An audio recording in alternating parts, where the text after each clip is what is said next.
നമസ്കാരം.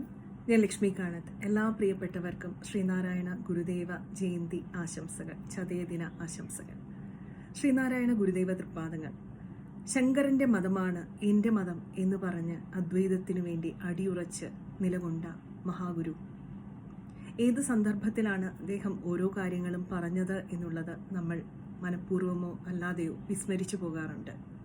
മതമേതായാലും മനുഷ്യൻ നന്നായാൽ മതി എന്ന് അദ്ദേഹം ഏത് സന്ദർഭത്തിൽ ഏത് കോണ്ടെക്സ്റ്റിലാണ് പറഞ്ഞത് എന്നുള്ളത് നമ്മൾ വീണ്ടും വീണ്ടും ഓർമ്മിപ്പിക്കേണ്ടതായിട്ടിരിക്കുന്നു. കാരണം അത് പലരും ദുരുപയോഗം ചെയ്യുന്നുണ്ട്.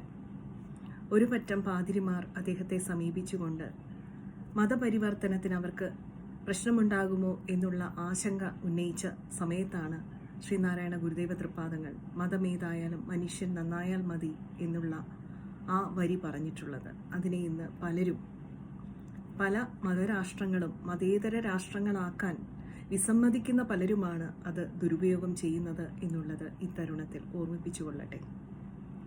അതുപോലെ തന്നെ ഇന്നത്തെ ഭാഷയിൽ പറഞ്ഞാൽ ശ്രീനാരായണ ഗുരുദേവ തൃപ്പാദങ്ങൾ 916 സംഖി എന്ന് പറയേണ്ടി വരും. കാരണം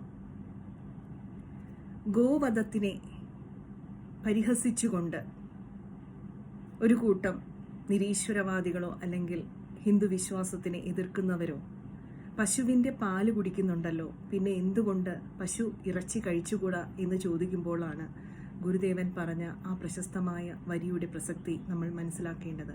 അമ്മയുണ്ടോ എന്നായിരുന്നു തിരിച്ച് ഗുരുദേവൻ ചോദിച്ച ചോദ്യം.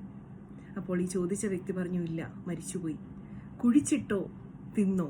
ഇതായിരുന്നു ഗുരുദേവൻ ചോദിച്ച ചോദ്യം, മറുചോദ്യം. ഇതിലും ശക്തമായിട്ട് ഇതുവരെ ഒരു സംഖ്യയും പ്രതികരിച്ചു കണ്ടിട്ടില്ല.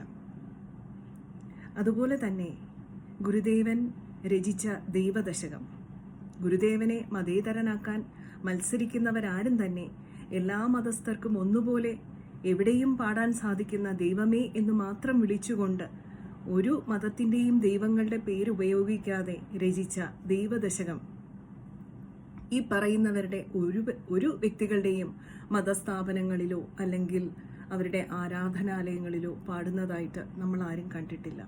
അതുപോലെ തന്നെ ഗുരുദേവനെ മതേതരനാക്കാൻ മത്സരിക്കുന്ന ഓരോരുത്തരും മനസ്സിലാക്കേണ്ട ഒരു കാര്യമുണ്ട്. ഗുരുദേവ കൃതികൾ എല്ലാം തന്നെ ഹൈന്ദവ ദേവതകളെക്കുറിച്ച് മാത്രമുള്ളവയാണ്. അതുപോലെ ഗുരുദേവൻ ഒരിക്കലും മതേതര പള്ളികളോ അല്ലെങ്കിൽ മറ്റ് മതേതര സ്ഥാപനങ്ങളോ സ്ഥാപിച്ചിട്ടില്ല. എല്ലാം ക്ഷേത്രങ്ങൾ തന്നെയായിരുന്നു, ആശ്രമങ്ങളും മഠങ്ങളുമായിരുന്നു. ഇതെല്ലാം ഓർത്തുകൊണ്ട് വേണം നമ്മൾ ഗുരുദേവ തൃപ്പാദങ്ങൾ എന്ന അവതാര പുരുഷനെ സ്മരിക്കാൻ എന്ന് പറഞ്ഞുകൊണ്ട് നന്ദി.